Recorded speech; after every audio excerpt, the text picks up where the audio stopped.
मिनिटं मी बोलतो, बाकी उद्याचं बोलतो, बाकी उद्या बोलतो। मी खरोखर तुमच्या प्रेमापुढे नतमस्तक होतोय, कारण असं उदंड उत्साह आणि हे प्रेम लाभायला भाग्य लागतं।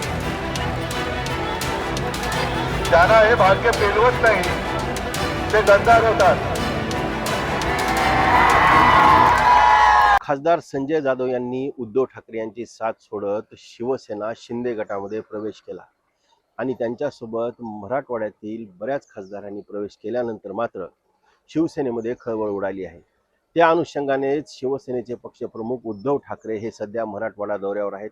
काल वाशिम आणि हिंगोली केल्यानंतर रात्री उद्धव ठाकरे हे परभणी येथे आले आहेत। त्यांचं परभणीमध्ये जंगी असं स्वागत करण्यात आलेलं आहे। खासदार संजय जाधव यांनी उद्धव ठाकरेंची साथ सोडल्यानंतर आता उद्धव ठाकरे आज काय बोलतील याकडे मात्र सर्वांचं लक्ष लागलेलं आहे। खासदार संजय जाधव हे निष्ठावंत शिवसैनिक होते। शिवसैनिकापासून ते खासदारापर्यंतचा प्रवास त्यांचा याच शिवसेनेत झाला होता, पण ऐनवेळी मात्र आता शेवटच्या टप्प्यामध्ये खासदार संजय जाधव यांनी उद्धव ठाकरे यांची साथ सोडली आहे। उद्धव ठाकरे यांची साथ सोडल्यामुळे आता शिवसेनेमध्ये प्रचंड असंतोष आहे। जिल्ह्यातील सर्व शिवसैनिक काल रात्री उद्धव ठाकरे यांचं जंगी स्वागत या शिवसैनिकांनी केलं आणि त्याच वेळेस त्यांनी खासदार संजय जाधव विरोधात घोषणाबाजी देखील करण्यात आली। आज 10 वाजता त्यांची जाहीर सभा परभणी येथे संपन्न होणार आहे। माजी खासदार संजय राऊत त्याचबरोबर आदित्य ठाकरे हे देखील त्यांच्यासोबत उपस्थित आहे। त्यामुळे उद्धव ठाकरे आता काय बोलणार याकडे लक्ष लागलेलं आहे।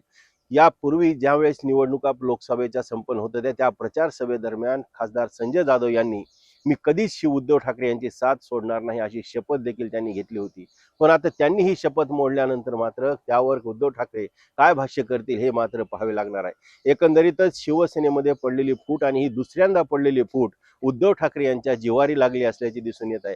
त्यामुळे टोकाची टीका देखील आता त्यांच्यावर करण्यात येत आहे। फुटलेले खासदार जरी म्हणत असतील तरी आम्ही विकासासाठी आणि विकास कामांसाठी पक्ष सोडलेला असला तरी हे मात्र त्या मतदारसंघातील जनतेला मात्र पटलेलं नाही। कारण ज्या भाजप विरोधामध्ये मतदान करून या खासदारांना जनतेने निवडून आणलं होतं त्याच भाजपच्या वळचणीला जाण्याचं काम या खासदारांनी केल्यामुळे मात्र ज्यांनी मतदान यांना दिलेलं आहे त्यांनी मात्र त्यांच्यामध्ये मात्र आपलं मतदान वाया गेलं असल्याची भावना आता व्यक्त करण्यात येत आहे।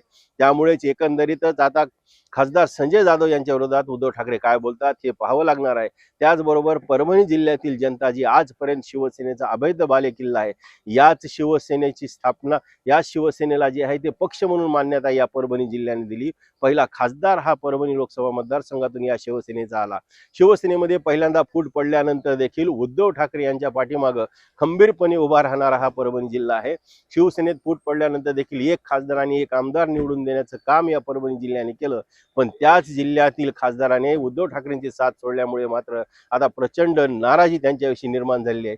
येणाऱ्या काळामध्ये काय होईल ते पाहावं लागेल, पण आज उद्धव ठाकरे काय बोलतील, काय मार्गदर्शन करतील, शिवसैनिकाला काय आवाहन करतील हे मात्र पाहावे लागणार आहे। पण एकंदरीतच आता मात्र दुसऱ्यांदा जी गद्दारी झालेली आहे त्याला मात्र कुठेतरी मुभा मिळणार नसल्याचं दिसून येत आहे। कारण ज्या पद्धतीनं आक्रमकपणे संजय राऊत या फुटीर खासदारांच्या विरोधात बोलत आहेत, त्याचबरोबर शिवसैनिक ज्या पद्धतीने आक्रमकपणे बोलत आहेत, यामुळे येणाऱ्या काळामध्ये हा संघर्ष पुन्हा मोठा तीव्र होणार असल्याचं देखील दिसून येत आहे। आणि त्यामुळेच उद्धव ठाकरेंच्या या सभेकडे आता सर्वांचं लक्ष लागलेलं आहे आणि ती महत्त्वपूर्ण सभा आता थोड्याच वेळात संपन्न होणार आहे। नवराष्ट्रासाठी डॉक्टर धनाजी चव्हाण, परभणी।